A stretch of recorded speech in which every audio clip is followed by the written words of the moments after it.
एक बार क्या है कि समुद्र था, समुद्र देव थे, तो उसने समुद्र ने क्या किया, एक चिड़िया के बच्चे को उसमें डुबा दिया। मानो चिड़िया के बच्चे को उसमें पानी में डूब गया समुद्र में। अब चिड़िया ने देखा कि मेरे बच्चे को समुद्र ने डुबा दिया, तो उसने क्या कहा, समुद्र देव मेरे बच्चे को दे दो। तो उसने नहीं सुनी, तो चिड़िया क्या करने लगी, चोंच भर भर के पानी को और दूर ले जाकर डालने लगी। उसको देख के दूसरी चिड़िया आई, उसने कहा भाई बहन तुम क्या कर रही हो? बोले क्या कर रही हूँ, मैं समुद्र को सुखाना चाह रही हूँ, समुद्र को सुखाऊंगी। उसने कहा कि तुम कैसे कर पाओगी, कि तो तुम्हें कुछ कहना नहीं है, देना हो तो साथ दो, उमंग उत्साह मत कम मत करो। तो वो भी उसके साथ लग गई। ऐसे ही देखते देखते हजारों पक्षियां वो लग गए और पानी को सुखाने की उसमें। तो उधर होके एक उसका जो गरुड़, विष्णु का, भगवान विष्णु का वाहन, वो भी उधर से आ गया। उसने कहा भाई क्या कर रहे हो पक्षी हो? तो उन्होंने कहा कि भाई समुद्र को सुखा रहे हैं। तो उसने कहा कि समुद्र को कैसे सुखा पाएंगे? उन्होंने कहा देना हो तो साथ दो। तो बोल ठीक है, तो वो भी लग गया। अब जब लग गया तो भगवान विष्णु आए, उन्होंने कहा कि तुम क्या कर रहे हो? कि बोल समुद्र को सुखा रहे हैं। तो उन्होंने कहा बोल सुखा दो? कि नहीं प्रभु, देना हो तो साथ दीजिए, सलाह मत दो, देना हो तो साथ दो लेकिन सलाह मत दो। ऐसे ही देखते देखते जब ये हुआ, तो जैसे भगवान विष्णु ने उस समुद्र को सुखाना चाहा, तो समुद्र देव भी घबरा गए और कहने लगे प्रभु माफ कर दो, और ये लो तुम्हारे चिड़िया के बच्चों। तो हमें किसी को सलाह नहीं देनी चाहिए कि भाई तुम ऐसा कर रहे हो, अरे ऐसा करोगे कैसा हो जाएगा, नहीं होगा। देना हो तो साथ दो, सलाह मत दो किसी को, क्योंकि सृष्टि का नियम है, जो हम देते हैं वही मिलता है। किसी को दुख देंगे तो दुख मिलेगा। हम कहते हैं हमारी सासू खराब है, हमारी ननद खराब है, हमारी जेठानी खराब है, मेरा ससुर खराब है, भाई खराब है। दुनिया में कोई भी खराब नहीं है, हमारे कर्म खराब है। और हमने कहा, हमने अपने घर बदल दिया, हमने जादू टोना सीख करके अब उसमें नींबू मिर्ची टांक लिए और पता नहीं क्या क्या वो कर लिया, वो रिद्धि सिद्धि कर ली, यज्ञ हवन कर रहे हैं। उनसे क्या किया? उन सभी से करने से हम कह रहे शनि की राहु है ना, केतु की राहु है, राहु की राशि दशा पड़ गई। ना राहु की दशा है ना केतु की दशा है। जो हम कर्म करते हैं उसका ही परिणाम है, उसका ही फल है। तो क्या करना है, कभी भी अपने हस्ते का कहीं भी जाकर दिखाने नहीं है। क्या करना है, बस भगवान को याद करो। जब भगवान को याद करोगे तो सारी राशि भी सही हो जाएगी, क्योंकि एक कण का हमें 1000 गुणा चुकाना पड़ता है। सोचिए, एक व्यक्ति जा रहा था, कहा रास्ते में जा रहा था, उसने देखा कि गेहूं का खेत है, बहुत अच्छा है, 2 बाल तोड़ लो। तो 2 बाल तोड़ते तोड़ते उसने 10 बाल तोड़ ली और कहा भून के खाऊंगा। देखा तो एक राजा के जो वो होते हैं ना, भैंस वगैरह सभी बनते हैं, उसमें देखा तो भैंस आपस में बात कर रही थी कि बहन आज मेरा राजा का कर्जा चुक जाएगा और मैं यहां से चली जाऊंगी। तो उसने कहा कि बहन तो मेरे तो ये कण ही खाया था मुख में, इतने वर्ष तो हो गए अभी तक तो चुक ही नहीं रहा।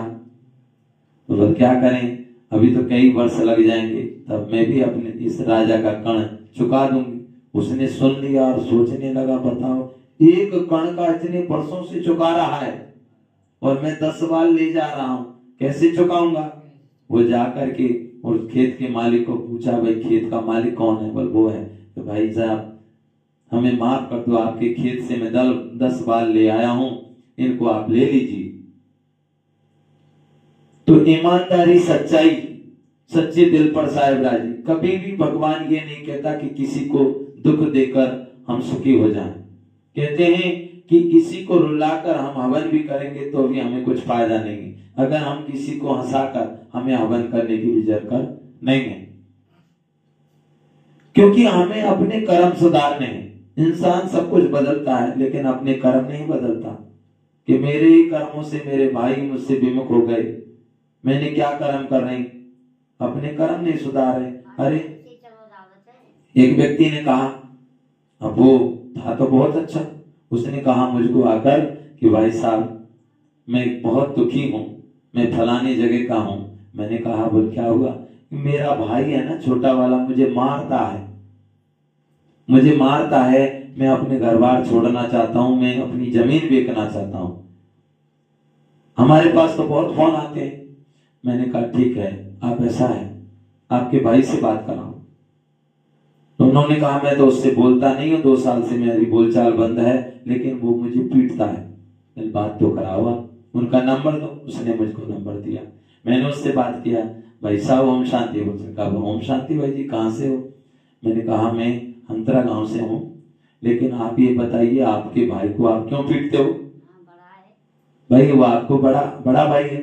उसने कहा भाई जी मैं तो सत्संगी आदमी हूँ, मैं तो बहुत दिन से सत्संग में हूँ, और मेरा बड़ा भाई है ना शराब पी करके औरतों को भी नहीं देखता, चाहे जहाँ पेशाब करने लग जाता है, गंदी गंदी गालियां देने लग जाता है ना, और कोई कुछ भी हम करते हैं अच्छा तो उसमें भी सत्संग में भी आकर के गालियां देने लग जाता है, तो बताओ मैं क्या करूं? मैंने कहा भाई जी आपका दोष नहीं, आप सत्संगी हो, सत्संग में हो, आप सत्संग में जाकर के भी क्या करता है? सत्संग में जाकर के गुस्सा करता है और कह रहा है मेरा छोटा भाई मुझे पीट रहा है। अब बताओ वो छोटा भाई पीट रहा है कि हमारे कर्म पिटवा रहे, अपना कर्म तो सुधार नहीं रहे कि मुझे मेरा बड़ा भाई ऐसे कर रहा है, मेरा छोटा भाई मुझे पीट रहा है, मेरी जेठानी लड़ रही है, मेरी देवरानी लड़ रही है, मेरी सासू लड़ती है। और जब ऐसे ही माताएं बहनों में हो रहा है, मेरी तो सासू खराब है, मेरी जेठानी खराब है, मेरी देवरानी खराब है। और तुम देखो अपनी सासू अपनी मम्मी और अपनी बहन को जब आएंगी अपने घर पर, उनको तो बड़ा खुशामद करेंगी, उनसे तो फोन से मीठी मीठी बातें करेंगी, उनको कुछ ना कुछ देंगी। और अपने जेठानी देवरानी ननद में सासू में कभी उनको कहा कि ले सासू माँ एक साड़ी तुम भी ले लो, तुम भी प्यार से कहें सासू माँ खाना खा लो, कभी चले जाए तो कभी उनसे फोन से बात भी कर लो, कभी किया क्या? और फिर कहते हैं हमें तो दुख देते हैं। अरे जो हम दे रहे हैं वही तो मिल रहा है, जो हम देते हैं वही मिलता है। सुख दो सुख लो, ना दुख देना ना दुख लेना, जो हम दूसरों को देते हैं वही हमें ब्याज सहित मिलता है। इसीलिए रामायण की चौपाई बिल्कुल साफ बोल रही है। क्या बोल रही है? काऊ ना कोई सुख दुख कर दाता, निज कृत कर्म भोग सब भ्राता। सब यहाँ सृष्टि पर अपने अपने कर्मों का फल भोगते हैं, यहाँ कोई किसी को सुख दुख देता नहीं है। इसीलिए अब उस व्यक्ति को फिर उसने मुझको फोन कहा, तब मैंने उसको कहा कि अगर आप अपना जीवन बनाना चाहते हो तो ना तुम पर राहु की दिशा है, ना तुम्हें बृहस्पति की, ना तुम्हें शनि की दशा है। तो उसने कहा मैं जमीन बेच दूं, मैंने कहा मत, जमीन मत बेचो। उसने कहा घर छोड़ दूं मैं घर मत छोड़ो। उसने कहा तो फिर क्या करूं? मैंने कहा आपका मोबाइल व्हाट्सएप के द्वारा है? बोला हाँ। आप वीडियो देखते रहो, कोर्स करो और आप अपनी शराब छोड़ दो, सब कुछ अच्छा हो जाएगा। तो उसने कहा शराब तो मुझसे छूटती नहीं है। मैंने उनको कहा ये सब मन का भोजन है, आप आत्मा हो, ये शरीर तुम्हारा मंदिर है, और मंदिर में हम सब, मंदिर कहीं भी होता है तो वहां शराब लेकर जाते हैं क्या? मांसाहारी भोजन खा के जाते हैं? केवल नहीं। तो मैंने कहा ये शरीर तो तुम्हारा मंदिर है। कहते हैं कि नहीं कहते हैं? मन मंदिर मन मेरा मंदिर, शिव मेरी पूजा, शिव से बड़ा कौन ना कोई दूजा। तो मन मेरा मंदिर है। ये मन तो हमने क्या बताया? गाने में तो बताया मन मंदिर है, लेकिन हमारा क्या है? शरीर मंदिर है। आत्मा राजा है, आत्मा देवता है। उसको ज्ञान आ गया और उसने शराब को छोड़ दिया। शराब से छोड़ दिया। उसकी 1 साल में उनका फोन आया।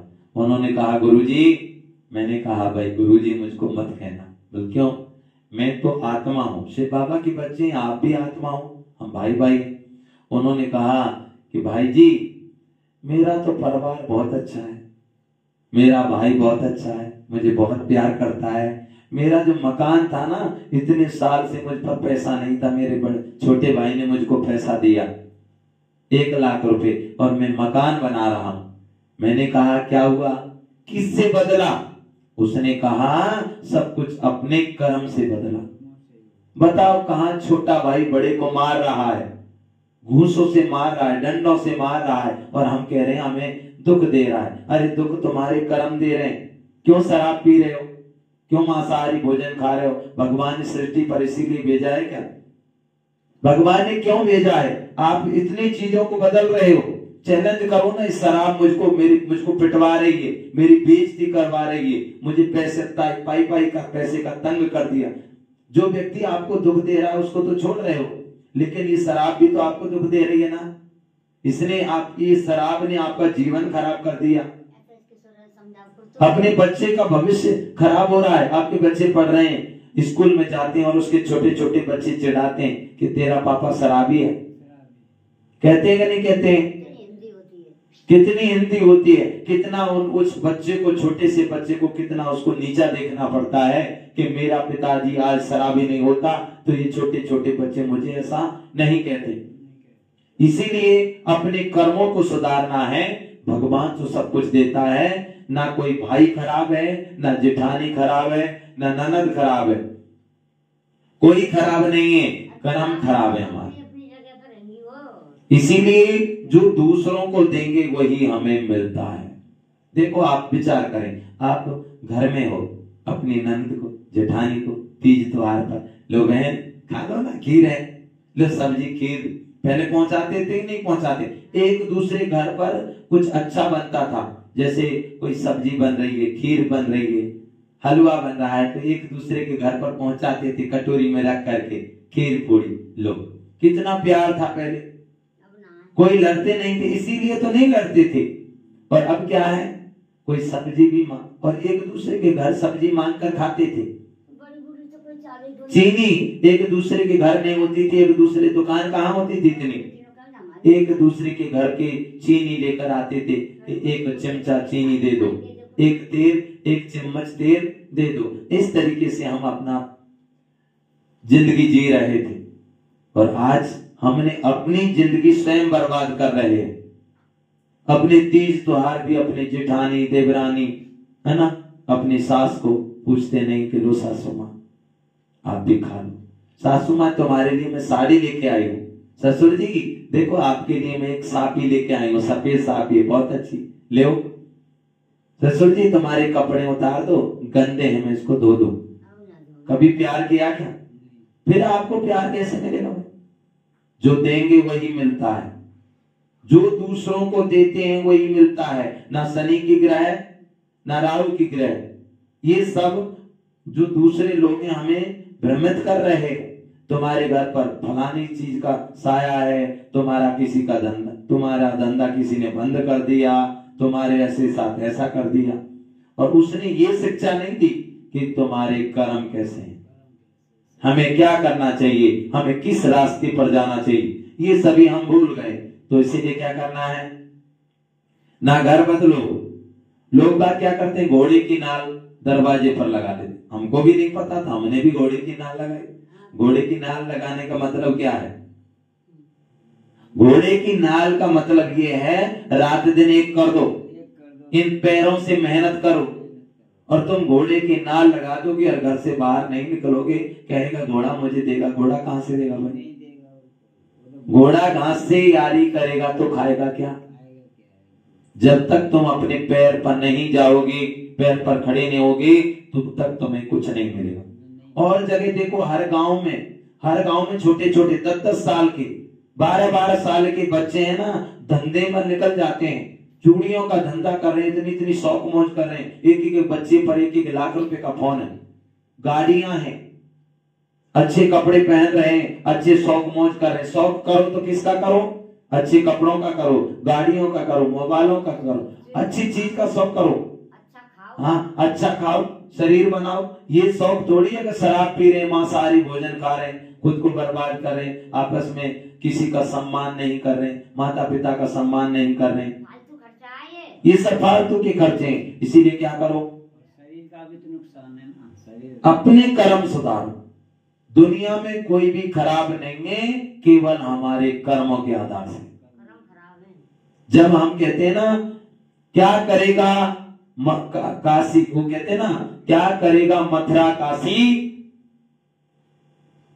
जब घर में हो, जब हमारे कर्म खराब है तो क्या करेगा मथुरा काशी, और जब हमारे घर में हो कर्म अच्छे तो घर में ही है काशी और मथुरा। हमारा कर्म ऐसा हो जो हमारा शरीर मंदिर की तरह। एक फूल होता है, एक फूल, और वो फूल को भगवान के मंदिर में उसको चढ़ाया जाता है।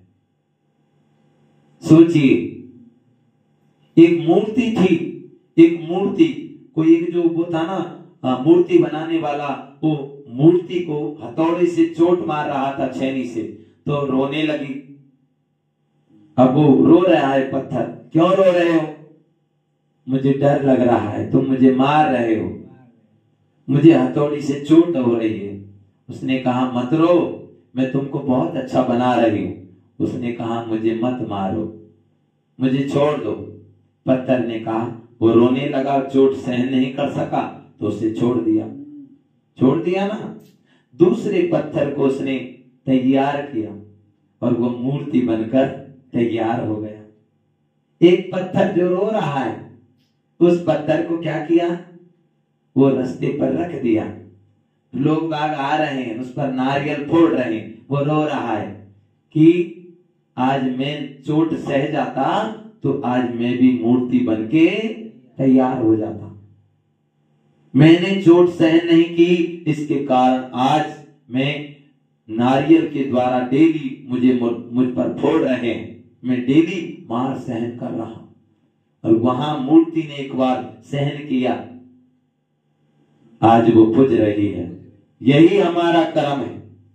हमारे कर्म अच्छे हैं, हम शराब नहीं पी रहे, मांसाहारी भोजन नहीं कर रहे, गुटखा बीड़ी सिगरेट नहीं पी रहे, रात दिन आप पैसे ही पाले हो। तुम ये खाई जाओ, खूब करो, खूब सुबह का भूला शाम को घर आता है, उसे भूला नहीं कहते। और हम समझते हैं भगवान, और कोई लोग कहते हैं भोलेनाथ की भांग है, गांजा भांग। भोलेनाथ तो जहर पिया तो जहर भी पी लो। ये सब रुकनी है, ये क्या है? रुकनी है। भगवान ने कोई गांजा या सुल्फा ये पिया नहीं है।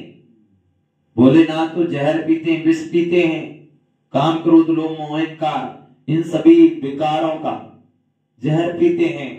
वो गांजा भांग नहीं पीते। इसीलिए अपने कर्मों को सुधारो। माता पिता कुछ कह रहे हैं, जी मम्मी मैं जाऊंगा, धंधे में जाऊंगा, बिजनेस में। अरे इतना धंधा कर रहे हैं यूपी के बच्चे, छोटे छोटे हमने देखे, इतने चंचल बच्चे, 10-12 साल का धंधा कर रहा है धड़ाधड़। मैंने कहा कितने ले आए कमा के? जयपुर में आके कहे मैंने 2 लाख रुपए कमा के लाया। 2 लाख रुपए कमा के लाया। मैंने कहा भैया हमारे गांव में तो इतने बड़े बड़े हो जाते हैं। कहते हैं हमारा धंधा ही नहीं चलता, लोग बाग मजदूरी कर रहे हैं, इधर उधर मजदूरी करने जा रहे हैं। बताओ, चूड़ियों में इतना बचत है, इतना बचत, आधा उद बचत है चूड़ियों में, और चूड़ियों का काम ही सफल है। जितने भी समाज है सब चूड़ियां बेच रहे हैं और उसमें प्रॉपर्टी खूब अच्छे कमा रहे हैं। छोटे छोटे बच्चे खूब रुपया कमा रहे हैं, धुआंधार। और हम क्या है, जब तक हमारे कर्म अच्छे नहीं होंगे, वो माता पिता को ये शिक्षा देनी चाहिए कि आप धंधा करो, दूसरे की गुलामी क्यों करते हो? कभी भी दूसरे की गुलामी नहीं करें, स्वयं का जिम्मेदार स्वयं बनो। अपना धंधा स्वयं करना सीखो, अपने पैरों पर खड़े हो। इसीलिए धंधा चूड़ी का जबरदस्त है। ऐसा धंधा है जिसमें कहते हैं हर्द लगे ना फिटकड़ी और गद्द बहू आ पड़ी। ये ऐसा धंधा है, इसमें कभी घाटा ही नहीं होता है, लेकिन कमाने वाला चाहिए, लगन वाला चाहिए। जितनी मेहनत हम उसमें कर रहे हैं, जितनी हित में करो तो आप कभी भी दुखी नहीं होगे, पैसे वाले ही रहोगे। लेकिन कहते हैं ना, जब हमारे कर्म खराब है तो फिर कहीं भी जाते रहो, कितने भी तीर्थ यात्रा करो, उनसे कुछ मिलता नहीं है। मिलेगा कब? हमारे कर्म अच्छे हो और हम भगवान को याद करें, तब हमें मिलता है। तो आज की इसी के साथ हम सभी को यही प्रेरणा दें कि अच्छे कर्म करो, सबको सुख दो, सुख लो।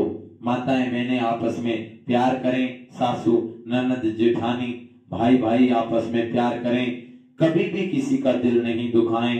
होली दिवाली पर, तीज त्योहार पर कभी कुछ अच्छा बनाते हो तो एक दूसरे को कुछ ना कुछ देना चाहिए। लो हमने खीर बनाई है, लो हाँ बेटी ये खीर है ना तुम्हारी, उसको दे आओ, ताई को दे आओ, ये तुम्हारे चाचा को दे आओ। देखो कितना प्यार होगा। फिर प्यार करते नहीं है, कहते हैं मेरा भाई मारता है, शराब पी रहे हो, दुख तुम खुद कर रहे हो गलत काम और दोष दूसरों को दे रहे हो। कहते हैं मुझे कुछ मिल रहा नहीं है, कहां से मिलेगा? डेली 200 रुपए की 300 रुपए की शराब पी रहे हो, 500 रुपए की मांसाहारी भोजन खा रहे हो। हमने देखा, आप देखिए हम सब्जी लेते हैं ना, तुम सब्जी लेते हो, हम सब शराब नहीं पीते। एक सब्जी लेने में हम कितना संकोच करते हैं। भाई साहब क्या रेट है? आलू 40 रुपए किलो, भाई साहब 30 लगा लो, कहते हैं कि नहीं कहते? और वो व्यक्ति है मांसाहारी, क्या रेट है? 550 रुपए किलो है। रेट करेगा क्या? दे दो, 550 गए। पौआ कितने का है शराब का? 250 रुपए का है, दे दो। कितने हो गए? 550 250, 800 रुपए हो गए ना। 800 रुपए ही गए, 100-200 रुपए का उसमें वो डालेंगे। अब मसाला डालेंगे कितना, कितने की हो गई? 1000 रुपए गए। एक दिन में सोचिए, एक दिन की, कितने दिन की? 3-4 दिन की कमाई 1000 रुपए गए। ये तो जीव चट्टो बिल्लू है। अरे जीव है ये तो। 1000 रुपए का घी ला के रखो, कितने दिन चलेगा? 1 महीना चलेगा। ये चट्टो बिल्ली है, जीव है, ये चटोरी है। एक व्यक्ति ने दूर से देखा एक खेत को, और वो खेत को देख करके बहुत खुश हो रहा